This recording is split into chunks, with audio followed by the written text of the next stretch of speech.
Welcome to our Suffolk Libraries Day Online Book Festival. As a charity, our annual fundraising day, Suffolk Libraries Day, is really important to us, and we're always so grateful for all the support and donations that we receive as a charity. Now, this is our wonderful Book Festival week, and this evening I'm absolutely delighted to be joined by the author Sarah Pearse. Welcome. Oh, thanks so much for having me, Lisa. Thanks so much for joining us. It's just awesome. I want to start off by talking, obviously, about your debut book, Yes, Sanatorium. Sanatorium. It was chosen, dum dum dum, by Reese Witherspoon's book club as a book club pick. Now, what was that like? Was it magical? Was it surreal? Was it all of the above? I have to say, you've described probably both things perfectly, magical and surreal, and genuinely kind of, yeah, life-changing and surprising. Something I think as a debut, probably like most authors, all you really kind of want is just to get published. You don't know how many people will read your book. You just hope that one reader will kind of get pleasure from it. So yeah, to have something like that happen, and it's something kind of my US publisher, it's not even something you're really aware of as an author, that these kind of book clubs, your publisher kind of submits to the book club. And yeah, when I got the news, it was genuinely mind-blowing. I think I probably let out a small scream, as did my agent, and it was a total surprise. I wasn't aware of the process. I wasn't aware of anything, but yeah, it was genuinely amazing, a really magical experience. I got to meet sort of so many other people, I suppose globally because of it. I think the interest her book club generates is amazing, sort of so many readers kind of all over the world, other authors. You kind of become part of sort of Reese's book club alumni, which is really exciting. Yeah, it was amazing, and I just can only sort of thank that sort of whole process for getting me to that wider readership. Yeah, a dream experience as a debut. It is wonderful, and as you say, like when a book's chosen for something like that, it's like the Richard and Judy. You're like, oh God, you know, because you know that the promotion, because obviously your publishing house are working their socks off as well, but it propels it to a different audience. And when you were talking about the different markets, it's now been translated into over 30 different languages. Yeah. It's so surreal. I have a kind of lineup. I don't have them all because of COVID and things. Books were sent and kind of got missed, but I have quite a few of the different copies from different countries. And like you say, it's just opened up, because the interest in the book club is global. It opened it up to kind of all of those different markets. So yeah, it's genuinely thrilling in every way. Well, I'll just put it back up again. The Sanatorium, it's an excellent book. It's really gripping. And as well as you lived in Switzerland, but I think that the idea of this sort of converted sanatorium even came to you while you were on holiday. Yeah, that's right. So we go on holiday to a place called Crans-Montana, which is sort of quite a small alpine resort. And I literally picked up, I don't know, you probably have in kind of every area within the UK, kind of an equivalent we have here, like a Devon Life magazine, kind of local news, that kind of thing, tells you what's on. And they just had a page about the history of sanatoria. So it was kind of very much a what's on magazine, and here's a bit of local history. And they showed an image of a building which I've driven past loads when we've been on holiday, didn't think anything of it. It was a respiratory clinic, and they were just saying, oh yeah, this was once a sanatorium. And then they also described how lots of these sanatoriums, and really this was how the resort sort of became a resort in a way with these sanatoria, were converted into hotels. And it kind of got me thinking, that's really interesting. How would it feel as kind of a guest to stay somewhere that had that sort of clinical background? And the more I did my research, I started looking into it, found more very atmospheric photographs. I thought that would be a really sort of good setting for a book. I think you kind of have that sort of innate tension of staying somewhere that's very clinical. And in the book, we describe the hotel's been converted, the sanatorium's been converted to this luxury hotel called Le Sommet, but we have these really creepy kind of elements and macabre elements of the sort of sanatorium's past there. So it was really interesting to write. I have to say, I went down a bit of a Google rabbit hole with the research. So not all of it made it into the book, but it was yeah, very interesting. That's also, I just Karen has said that she had a tour of the area around the former sanatorium in Lacine. I may have said that incorrectly. Oh, and said yeah, she said fascinating history, and when reading the book she could really imagine the setting, and it really brought the book alive for her. Oh, thank you. Yeah, I think it was actually one of the sanatorium in Leicester where she mentions there was the kind of tunnel we have in the sanatorium, which I've used within the book. Kind of, there's a bit of a dramatic scene that kind of occurs there, but that's based on a sort of real life tunnel. And quite often, I think even in America as well, they were used to sort of transport bodies and things away from the kind of eyes of the people that were in the sanatorium. Obviously, you know, it's not very nice if you're staying there and sort of seeing that happen. So yeah, lots of elements from my research are sort of brought into the book, but yeah, very creepy. And obviously you got this immense, like, wonderful inspired idea to write the book. But I think when you graduated from Warwick, you were a bit worried that you wouldn't get inspiration. What did your tutors say to you? What was their advice? Yeah, very much so. So when I was on the degree course, I think kind of, I don't know, you're sort of 20, 21, and you're very much how the sort of course worked. We wrote sort of lots of original content, short stories, everything like that.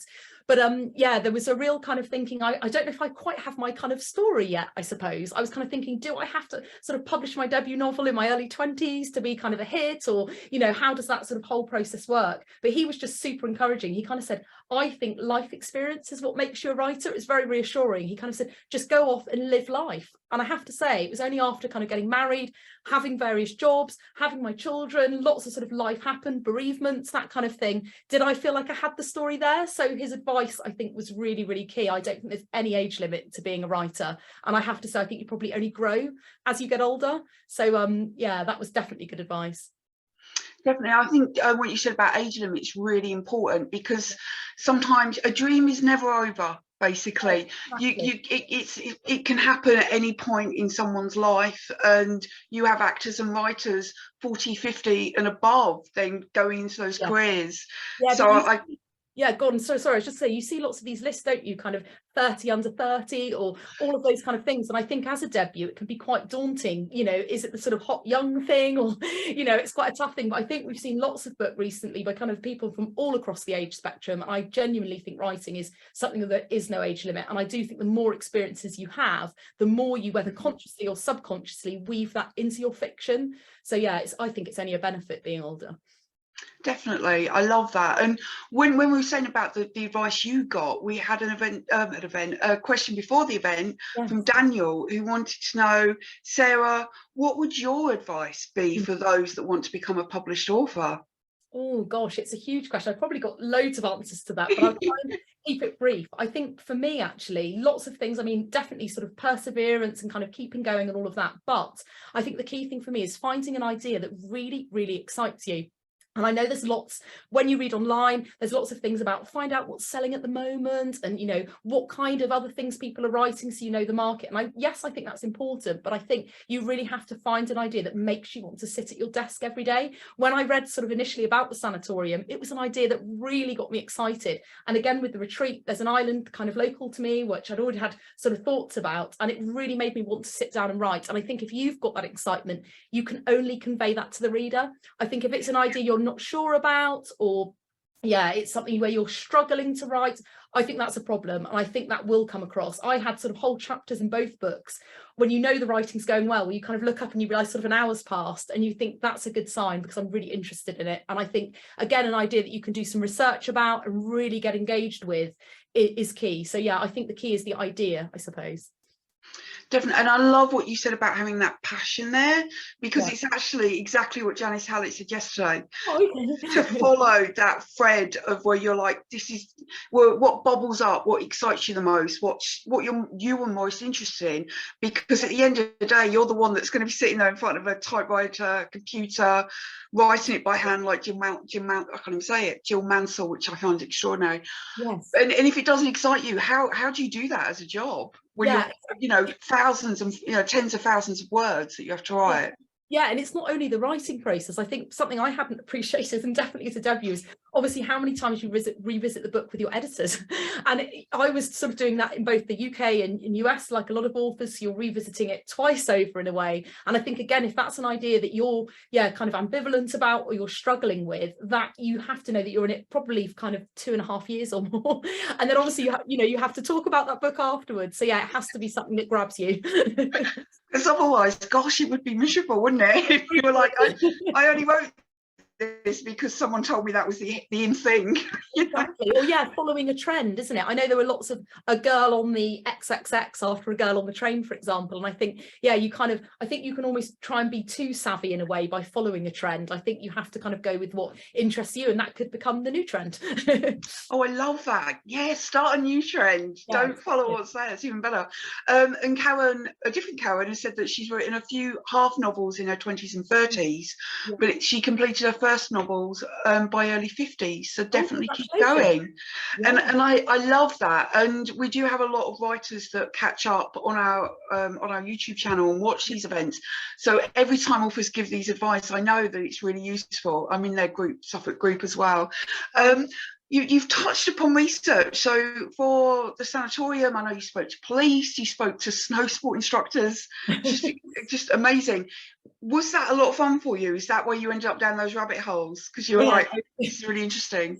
Definitely, I did a lot of sanatorium research, and one of the things that really grabbed me, and again, it was something, it's actually really hard when you're writing the book. You do a lot of research, but you kind of have to know when to pull back, because obviously you don't want it to read like a historical manual or anything like that. So lots of the research, lots of architectural research, which is really interesting. So lots of the sanatorium buildings were kind of designed as a medical instrument within themselves. So big windows for lots of sunlight, which they believed helped people with tuberculosis. So I went down sort of lots of rabbit holes in that. But yeah, with the police procedure and things, that was absolutely fascinating. So I obviously had a UK police contact, but I had to make sure that the scenes with the Swiss police were accurate. So actually, when we were on holiday, I went and sat with a kind of detective in Switzerland, which was really interesting. But yeah, we came across a few points. He was kind of like, I don't think there's any scenes, any kind of examples where the Swiss police wouldn't be able to get to you. But I was like, what if there was an extreme avalanche? So we sort of pushed the boundaries and went through lots of conversations. But yeah, the Swiss are quite, we would get to you in any circumstance. I said, what if? But no, there was lots of really sort of interesting elements that wove into it. But yeah, lots of rabbit holes. I love that. You need it as a closed door mystery. So just be like, yeah, you can't come. That's He's like, I'm sure with our machinery. I'm like, but what if it was a huge avalanche? Yes. But actually, to be fair, I had found out online there were several hotels, and actually quite sort of tragic accidents where they had been sort of built in slightly the wrong place and things. So avalanches had come down. And obviously, if it's a huge avalanche, it does need time to dig out. So there were sort of situations where actually, you know, the Swiss police wouldn't be getting to you within an hour. And if there was a storm, they certainly kind of wouldn't be helicoptering in. So yeah, I think definitely, I think they like to think they'd get there quickly, but not always. And I think with the book, with the topic, because you've got the sanatorium, it's the Swiss Alps, and it's all like, I can imagine, I love research myself. I imagine that would be really, really interesting. Was there anything that you came across in your research that you were like, that's bizarre, or like just that really stood out to you? Oh yeah, one of the things, and I think I briefly mentioned it in the book actually, but really struck me was just kind of what they used to do. Sometimes they used to sort of manually kind of hammer the lungs, so kind of hit it with a mallet. So there were lots of kind of things they used to do as treatment. But I suppose at the time it was kind of, that was their experimentation. They were trying to kind of help people with this awful disease. But yeah, lots of sort of lots of experimental things. And actually something I came across, actually ended up ordering the book because I found an excerpt for it online from a man who described not actually kind of tuberculosis sanatoriums, but for kind of mental illness. Yeah, and I came across sort of horrifying, which I've woven sort of into the book without giving away any spoilers, but about sort of how women were treated at the time, and often kind of their husbands or fathers or kind of significant family members could kind of basically institutionalize them just on the doctor's say so. So if they had a friendship with that doctor, so the woman kind of even just for sort of speaking up or being, you know, yeah, forthright or having particularly a big inheritance, she could kind of be locked away in these institutions, which was just horrifying. So I didn't know that the kind of Swiss sanitary, I've heard of it in the UK, but I didn't know they were kind of used for that purpose as well. So yeah, that wasn't very nice. And it is really shocking when you read things like that. I mean, it's extraordinary that that was happening. Yeah. And I wanted to, before there's another question from Fiona, but before I get to that, I wanted to touch upon obviously your main character that you introduced us to in the sanatorium, Ellen. Where did she come from? Like, where did this detective come from for you? Because I know the inspiration of the background and the plot, but and one of the things that I really like when you were talking a moment ago about what the women went through in some of these places, that she's not had an easy time of it. No, and I think for me, Ellen, I suppose sort of go back to your first question in terms of where she came from. She sort of, I used to write short fiction before I sort of wrote the novel. I think sort of versions of her as a character definitely appeared there. I wanted to write quite a challenging character, I suppose, and Ellen, in different versions, she'd never been sort of a detective, but I thought it was a really interesting place to kind of start a novel where you have someone, she's not working, so she's again, without giving too much away, she's kind of at quite a fragile place, both sort of personally and professionally.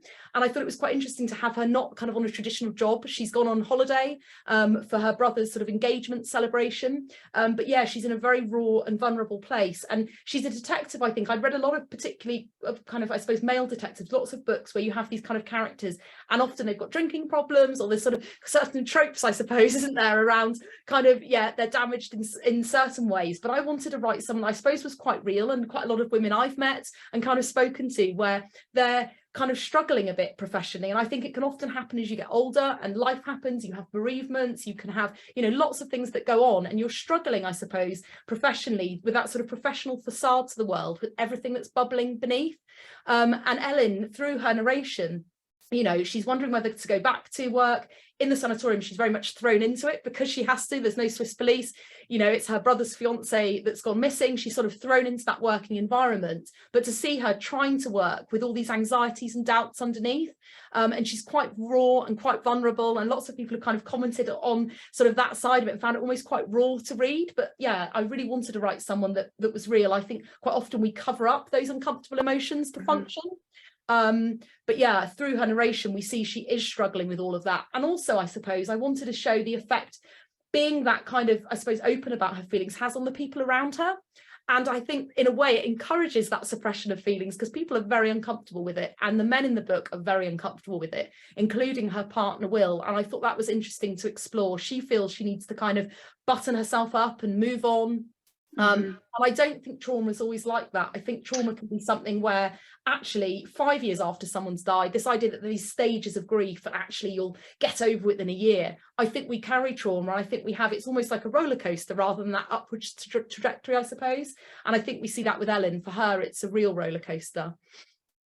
I love everything you were just saying, because I really do like that you bring that raw reality into a character, because when I totally agree, when something traumatic happens to a character in the book, sometimes it's like next page and they get a cup of tea and you're like, wait a sec,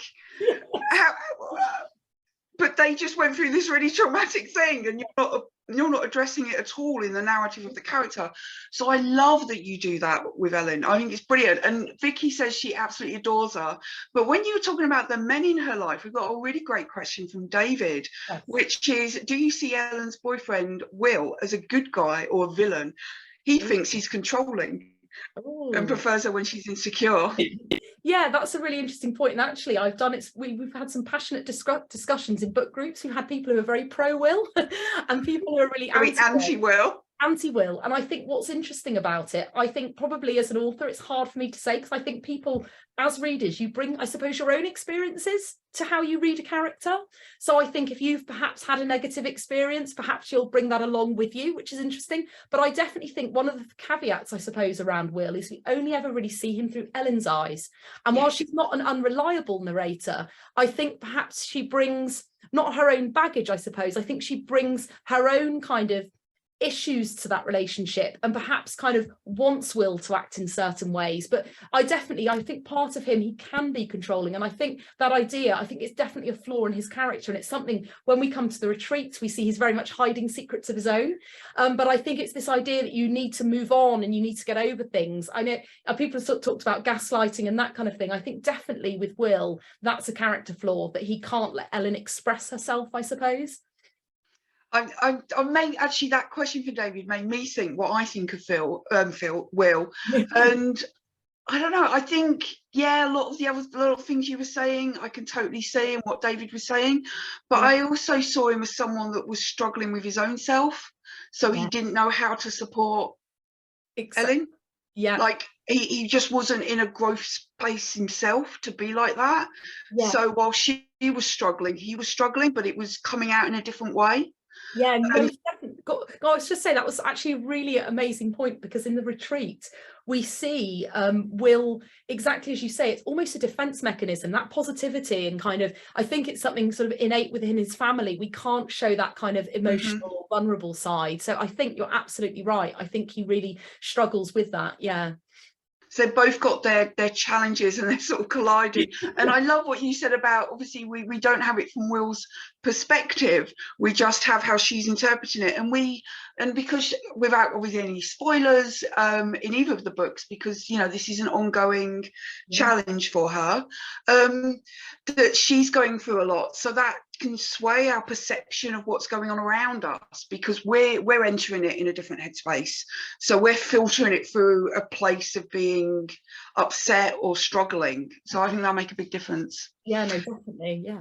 But we've already started to touch upon the retreats, and I'll just your latest book as well, the second one, and as we've already said, Ellen is back, and Fiona wanted to know, why did you decide to do a series instead of standalone books? Oh yeah, it's a really good question actually, and it's not something I suppose before I wrote The Sanatorium, it wasn't going to be a series, but I think when I sort of started writing about Ellen, and as I say, starting off at this point where she isn't really in a role particularly, she's kind of in a bit of a limbo, I knew that her journey, I suppose, didn't end at the sanatorium.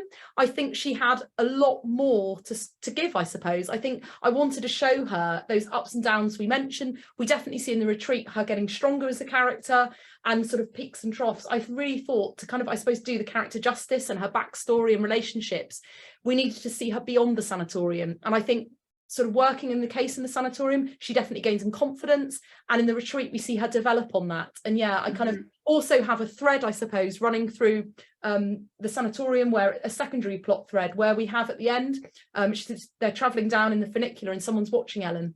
And this idea that we perhaps don't know Ellen. She's not an unreliable narrator per se, but I think there's elements of her character, without giving away spoilers, in the sanatorium, where we see that she's not completely, I suppose, aware of herself. She can't quite trust herself. And I kind of wanted to toy with that idea. There's someone watching her. And in the retreat, we very much see that come to the fore. So yeah, there was a couple of elements. I could see it going beyond one book, I suppose. And obviously bringing her back, you had this extraordinary success with the sanatorium. Did you feel any pressure when because I interviewed Kate Morton a couple of years ago, and obviously she had her debut was a Rich and Judy, so very similar to yourself, but a different book group pick. And then you're like, okay, I have to write another one. Yeah, it's very kind of scary, I suppose. I think in terms of writing the book, if the Reese sort of thing had happened, I hadn't started the retreat, I genuinely think I would have found that terrifying. But because of sort of how publishing works, and obviously you're writing ahead of time, I'd actually started writing it and was in the throes of the retreat, which was really helpful. I think if I'd had to sort of come up with another idea and thinking, oh, I've had this success, what do I do to top that? But I kind of had the idea. And I genuinely think, I suppose when you're writing a book, as probably any writer say, the sort of pleasure and joy, I think, comes in the writing. And obviously it comes in sort of finding readers, and you just have to have faith that the book you're writing is a good book, and it will find readers, hopefully. And yeah, I think the sort of pressure side of it, you can't, I suppose, control anything beyond the writing of the book, the publishing sort of process itself and the success that comes from that. So I've tried to detach that. I was sort of hugely lucky with the sanatorium, and I think I just feel grateful I've got a readership, I suppose. That's extraordinary balanced approach, because I know it can be really tough going into those things, and you know, readers have different opinions, so it's gosh, that's a whole different story. Yeah. Yeah, you have to, I think you develop one of the things on my creative writing course, which I think helped prepare me. I've chatted about this a lot with authors, people who've done courses and haven't, kind of thing. I think one of the things we learned very quickly was that it's so, I suppose, subjective and objective when you kind of publish, I suppose, anything from a short story. We were kind of just literally writing excerpts of things and had to read them out, and then you'd have the whole class feedback on them, which when you're quite young is really tough, because I also think perhaps you have an ego when you're younger, I don't know, and it was really hard kind of hearing sort of people saying, I really hated that, I hated that point of view. So I think that's something where you grow a thick skin quite quickly, but I think you do realise if you look through Goodreads or Amazon, you'll get polarising things. Someone will love one character, someone will hate it. You just, yeah, I don't think you can sort of think about that in a way. Because as you say, it's like outside of your control, isn't it? Exactly. There's, as a writer, all you can do is write it, give it your all, Yeah. and then just go, well, there's my work. I hope you Definitely. enjoy it. And I was just going to say, it's actually really hard with a debut. I was chatting about this with another author. It is very tricky because when a debut is successful, obviously when you're writing, you're growing as a writer, and your first novel is exactly that, your kind of first novel, and hopefully you kind of grow as the books develop. So yeah, kind of when a book is successful, and obviously you get a huge audience judging it, yeah, it feels really quite tough sometimes because it is your first book, but you just have to sort of roll with it, I think. and we've got this, the second book, your latest book, The Retreat. Would you do a reading for us from that, Sarah? Absolutely. I'll read just to give a sort of little, I suppose, synopsis of the book. So yeah, Ellen's back, but this time she's back in the UK. She's sort of escaped the snowy environment, and she's been called out to a luxury retreat, which is on an island sort of quite close to where she lives. And a body has been found on the rocks below the yoga pavilion. This is sort of before we learn this, but we're meeting also a family group who's travelled to the island to spend a holiday together. Hannah watches the rib slow as it approaches the dock, a ragged line of white foam kicked out in its wake. The words she's just read are on repeat in her head. I'm sorry, I'm sorry, I'm sorry. She was right. This trip wasn't just a way of bringing the family back together. Joe's organised it for a reason, and Hannah's pretty sure it's linked to the note that fell from her bag. Joe Leisure? The driver scrambles out of the boat, sending it rocking against the jetty. As he ties it up, he greets them from behind polarised lenses with a practised, enthusiastic smile. He's young, late 20s maybe, clad in a starchy white polo shirt, shorts. That's me. Joe steps forward, smiling. She's relieved, Hannah can tell, that the forced, awkward greetings are done. Joe's over-enthusiastic bear hugs with Caleb a sharp contrast to Hannah's muted half embrace. I'm Ed. The driver walks towards them. Seth steps forward, smiling, vigorous shake of the hand and broad chest stuck out. This is typical Seth. A jock, but a beautiful one, she thinks, taking in the thick line of muscle in his arm. Hannah remembers the first time they met at a coffee shop near their house. Seth had introduced himself, all faux humbleness, and then proceeded to semi-flirt with her mother and sisters in turn, holding their gaze a bit too long, throwing out compliments. He'd clearly expected people to find him attractive, and while he is tall, bearded, muscular, and she did, the expectation was off-putting, the entitlement. She catches Caleb's eye as the handshake finally comes to an end and they share a smile. It's the first time she's looked at him properly. His safari-style shorts paired with a faded Pac-Man t-shirt display the deliberate don't-give-a-shit nonchalance of a Silicon Valley tech nerd. It fits somehow. Caleb's an academic, older than them all, but still clinging to the student vibe. Physically, he's the polar opposite of Seth, lean, sharp-featured, with a kind of nondescript hair that makes him blend into a crowd. Hannah still remembers her mother's surprise when Beth B introduced them last year. Her prior boyfriends had been used to use her mother's cringy expression, hale and hearty. Her mother's analysis a few days later was undecided. There's something self-righteous about him. Over dinner that night, they'd had glimpses of it, comments about politics and education that slipped under the radar because of the booze. It didn't bother Hannah. She admired his confidence in saying the things she also felt, but had never voiced. She'd always cared too much what people thought of her. When they met again, just the sisters and Caleb this time, she liked him even more. He has a keen intelligence, a dry humour, and the kind of quiet confidence that's often overlooked beside the chest beating of someone like Seth. Caleb was able to match Bea intellectually and wasn't afraid to challenge her. Most people were. Bea's ferocious brain intimidated almost everyone, rendered them either mute or defensive. So how many are we waiting on? The driver asks. Only one, Joe laughs. In fact, there she is now. Maya's coming towards them, a half-run, half-walk down the jetty, one battered canvas trainer trailing a lace behind it. She's in typical Maya attire, a thin grey dress hanging loose over her tan, sinewy frame. A hot pink scarf dotted with a white pineapple print is loosely knotted around her head, only just taming her mass of curly black hair. Nearly went without you. Joe's face splits into a grin. She isn't able to finish her sentence before Maya barrels into them, pulling Joe in and then Hannah for a three-way hug, but they clash, elbows bumping. There's an awkwardness to the embrace, the action rusty somehow, underused. As Maya steps back, her bag drops from her shoulder, a battered black holder that looks suspiciously light and small. Joe narrows her eyes. Sure you've got everything? Hannah suppresses a smile. Joe had sent them an exhaustive list of supplies for the trip. Rash vest, cap, water shoes, sun cream. It went on. Of course, I followed the list to the last letter. Maya winks, catching Hannah's eye. All right, let's go. The driver's already striding towards the boat. As Hannah climbs aboard, there's a loud noise. She jumps. A couple of meters away, teenage boys are plunging into the sea from the wall by the restaurants, shorts billowing up as they plummet. The sharp crack as they smash into the water goes right through her. You okay? Jo takes a seat next to her, tipping her head so it's close to Hannah's. There's sympathy in her tone, but it's touched with something. Annoyance, frustration. Of course, those kids startled me, that's all. Are you sure you're not still? Still what? Hannah asks sharply. Jo shrugs, but Hannah knows what she's thinking. You're not still anxious. Her behaviour this year, her inability to dust herself off and go back to normal has, in Jo's eyes, rendered her flawed, broken. And Jo believes it as if Jo believes it's some way her decision, as if by now Hannah should have snapped out of it. It's what she remembers most about last year after Liam's accident. Jo looking at her, not empathising, but examining, as if she were trying to find a chink in Hannah's grief, some kind of signal that this would only be temporary. Even now, Jo struggles to refer to it, deals in euphemisms instead. After Liam's accident, she wanted Hannah to quickly be better. You could pin a million different woolly words on it, but they all amounted to the same thing: get over it. The boat pulls away from the jetty with a sudden jerk as it accelerates, and Jo laughs as she's jolted into Hannah, all smiles. The switch flicked again. Hannah stares at her sister with an intense loathing. She shouldn't have come. This was a bad idea. There we go. Wonderful, thank you. Oh, no problem.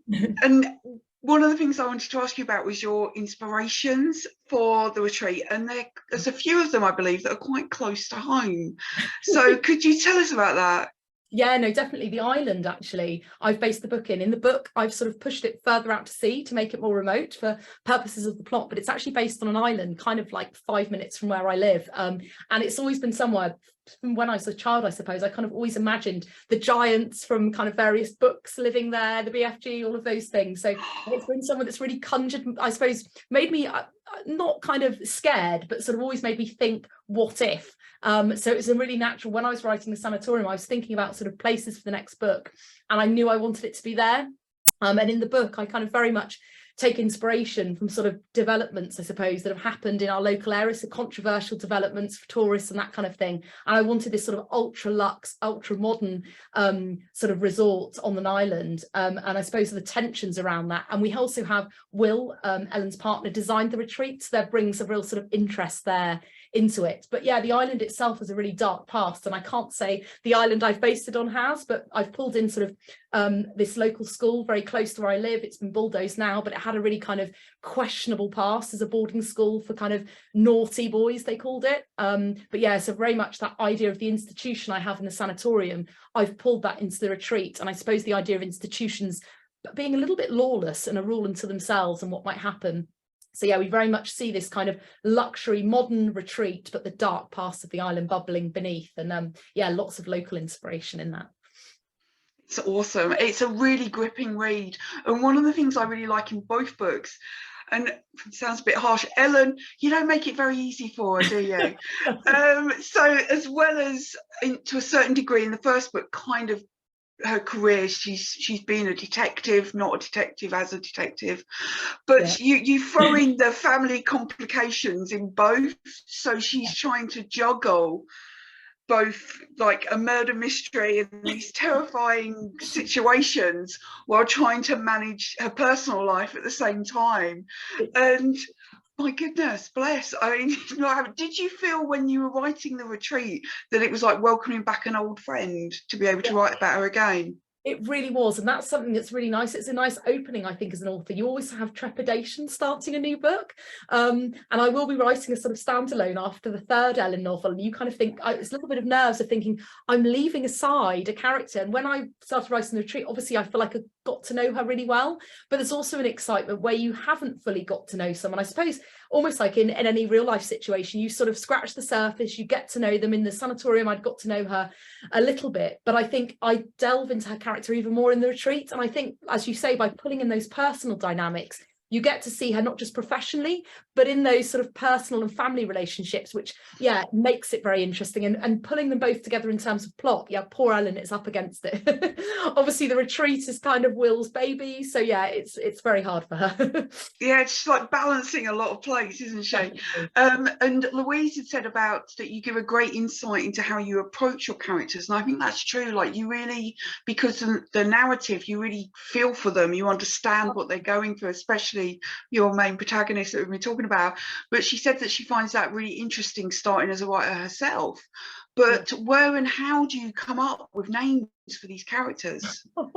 That's such a good question around names, because it's something that isn't immediate. I have to say, for Ellen Warner, I had that name from the get-go, which is great, and that never changed. But other characters in the book do change, and I think names are actually really important. It was something when I've written sort of short stories, I suppose because it's a shorter form, you're not getting to know the characters in quite the same way over the long form of a book. So the names, I personally hadn't kind of put as much on it, but when I was writing The Sanatorium, certain names of the characters, particularly kind of the characters in the hotel, they weren't right, so they went through several iterations. So I think you have to have a name that you sort of feel fits the character. I know it sounds strange because they aren't real, but in your mind they very much are. And I think you need a name that works, also just even kind of that works with other names. I had a name that was slightly too similar to another name, and it's something you have to think for the reader. If you have a large cast, if that name sounds the same, or even an element of it rhymes with another name, that's not going to work, or even if it starts with the same letter. So yeah, I definitely had to go through with the minor characters and change them. But yeah, I think it's really important. I go through name lists. Often I'll kind of go, particularly if it's a sort of foreign name, I'll go through kind of babies born now, babies born in the 80s, to try and find an unusual name. So I'm kind of working through that process of my third book. But yeah, it's important to get that name right. And I think sometimes longer names, particularly if you've got a large cast of characters, it can be quite hard for the reader to grapple with. So sometimes a shorter name works better. So yeah, lots to consider. You're absolutely, I absolutely agree with everything you were saying, because it can be really tough as a reader sometimes when, you know, it's Sam and Samantha and you're like, what? Like, it's hard to keep track of what's saying with who. Definitely. Otherwise, but you don't do that, so you're perfect. Oh, thank you. So that's really good. One of the things I wanted to ask about as well, because you'll be talking about the characters, they do feel very real.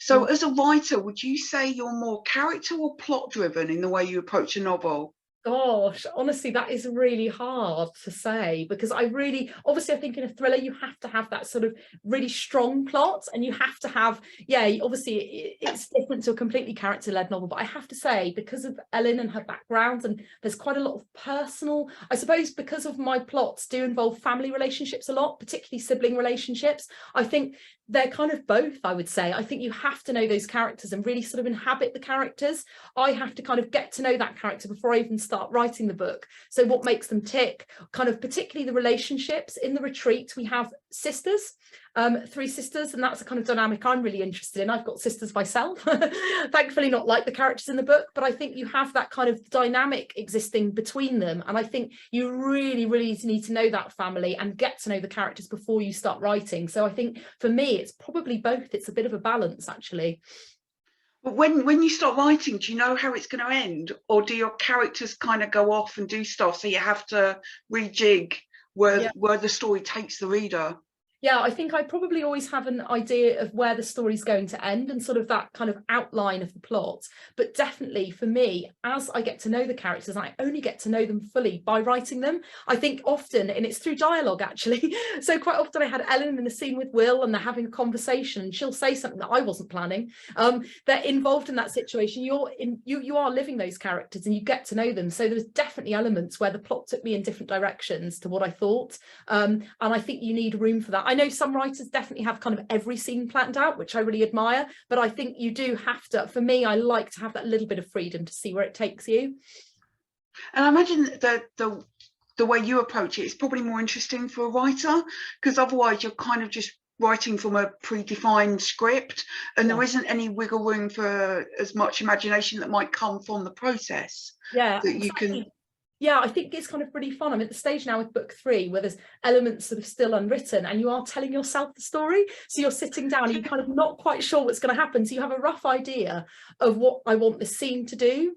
But yeah, within it and how that happens, you don't know. And that is really exciting. There's an element of real fun in doing that. So like you say, I think if I'd had that planned out in shorter form, I don't know. Yeah, maybe it wouldn't have the same enjoyment. Yeah, I think sometimes it could be a bit too restrictive. When you're talking about that third book, I think there's obviously, as well as Ellen returning, I think her brother's coming back as well. Is there anything that you can tell us about it? Well, yeah, I can certainly give. So yeah, at the end of the retreat, we kind of have sort of hints that her brother, obviously we met in the sanatorium, in the retreat, they haven't really seen each other much. So they kind of had this reconciliation after an estrangement for years. And I think for the reader, I had lots of people say, I really want to see where that sort of relationship goes. And I kind of did. So obviously Ellen's had another traumatic case, poor Ellen, in the retreat. So in the third book, we very much see her kind of going on holiday and a bit of a break with Isaac. But yeah, things don't go quite according to plan, and we've left the UK again. Can't say too more. Not such a remote location, but yeah, I think we're following Ellen as we do in both books, but we're also following, it's a character I've again had in mind for a while. I'm very much sort of inhabiting this character, and it also pulls together through this character who is following Ellen and why.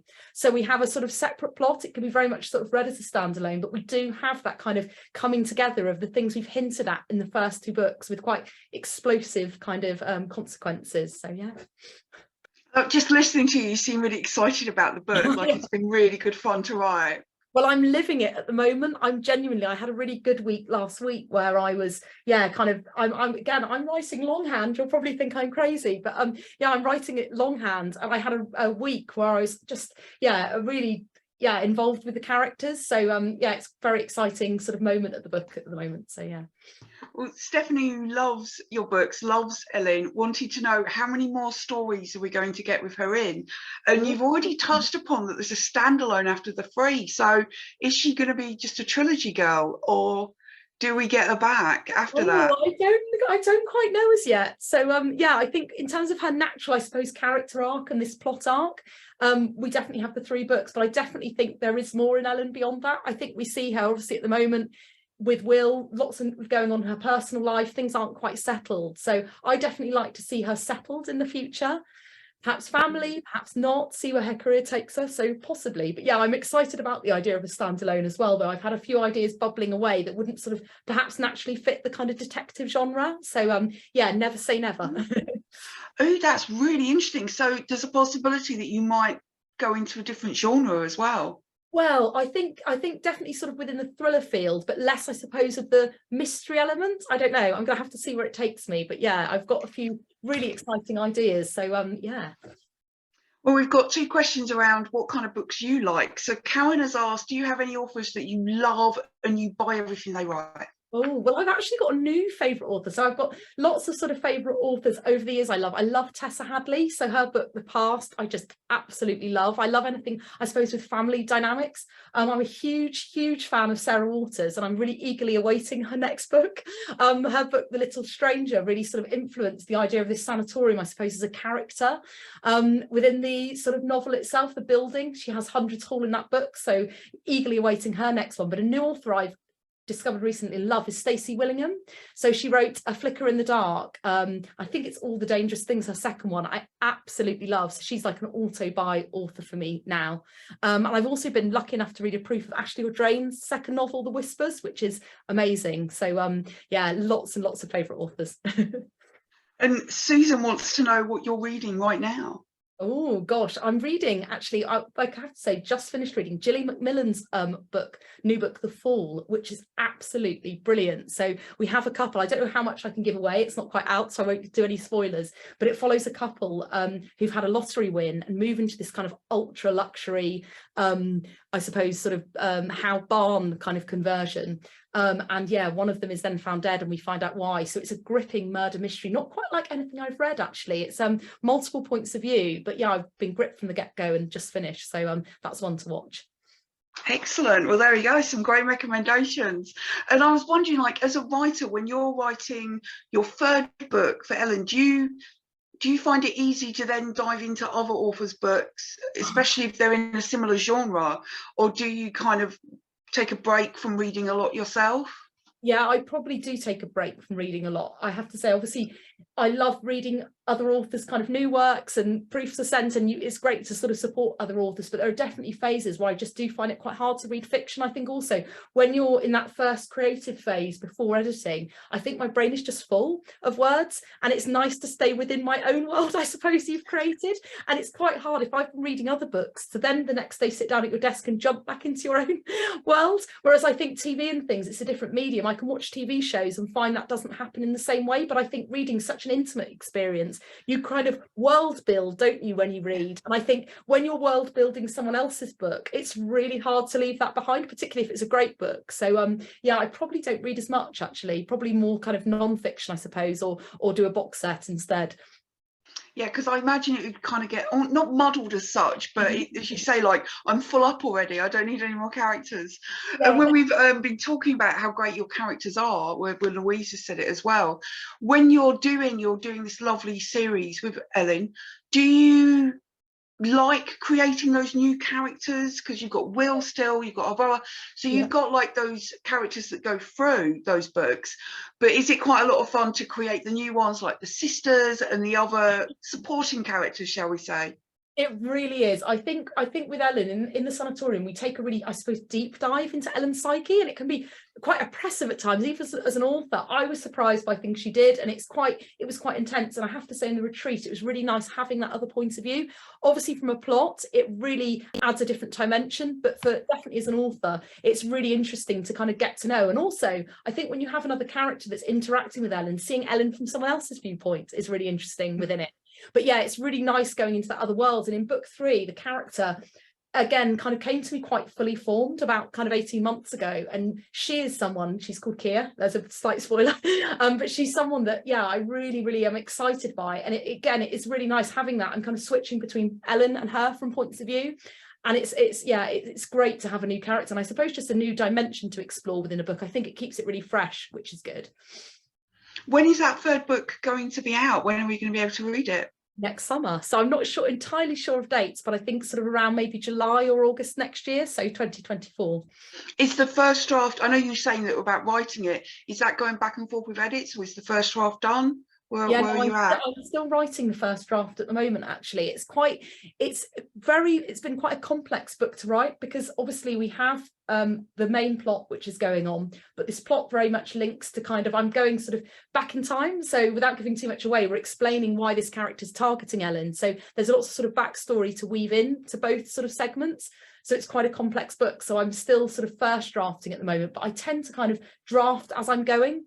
So I like to make sure, I call it kind of like the clean version, so of the manuscript. So each chapter I kind of sort of try to get as perfect. You never do, because there's so many edits that go beyond that as I'm writing.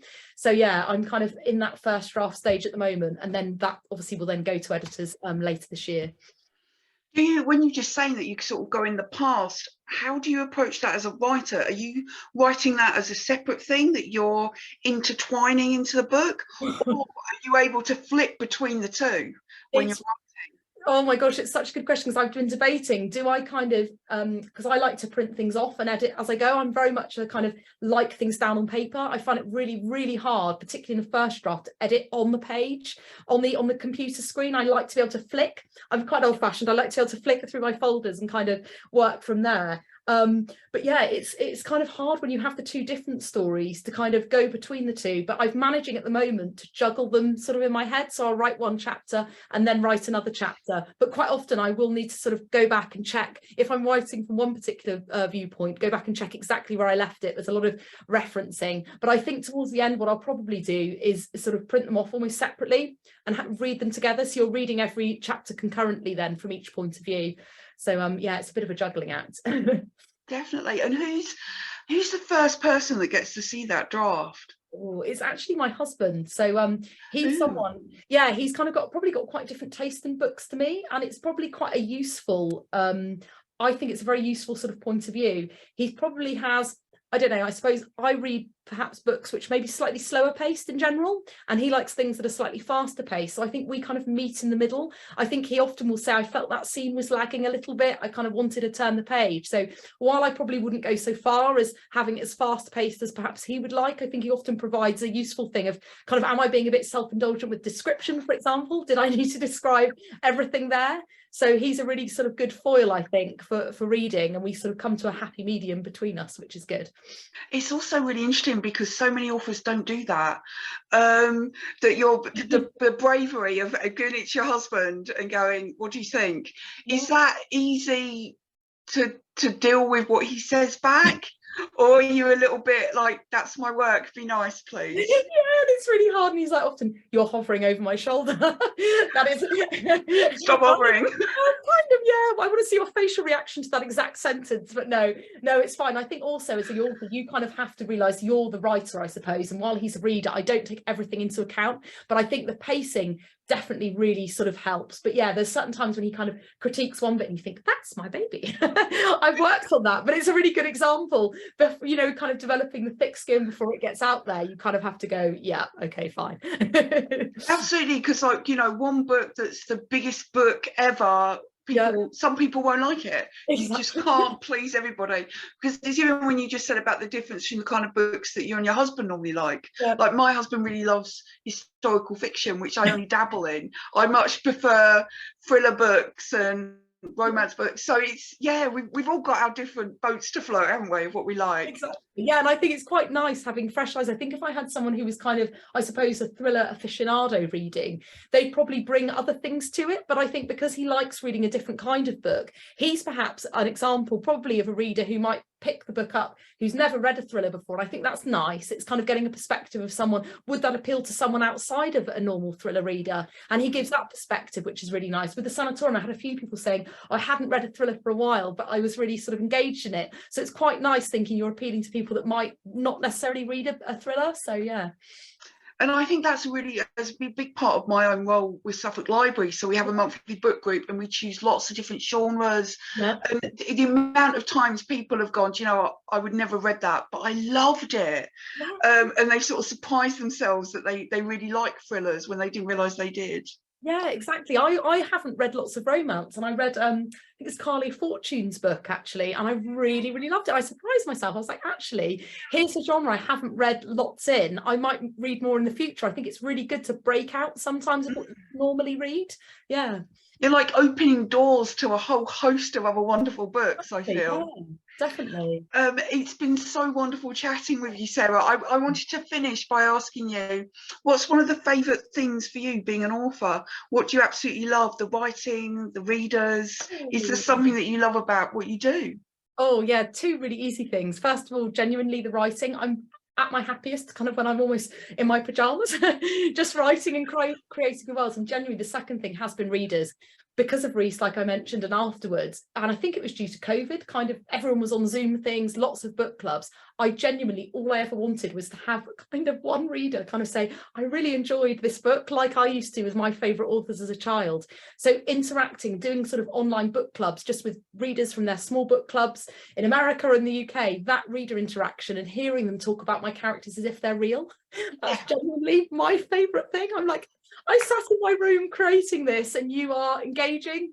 That's just been the best bit. I love that, and they do feel so real. And when I end this event, everyone watching will go to get a link where you can purchase a copy of the retreat, which is excellent. And if you haven't seen it, read it yet, the Sanatorium is also superb. And we've got podcasts coming out. We've got our end event tomorrow with Ellie Griffiths, so do join if you can. And you know, Sarah, it's been such a pleasure. You're lovely. Thank you so much. Oh, thank you, Lisa. Genuinely, thank you for all the great questions as well. It's been really lovely chatting.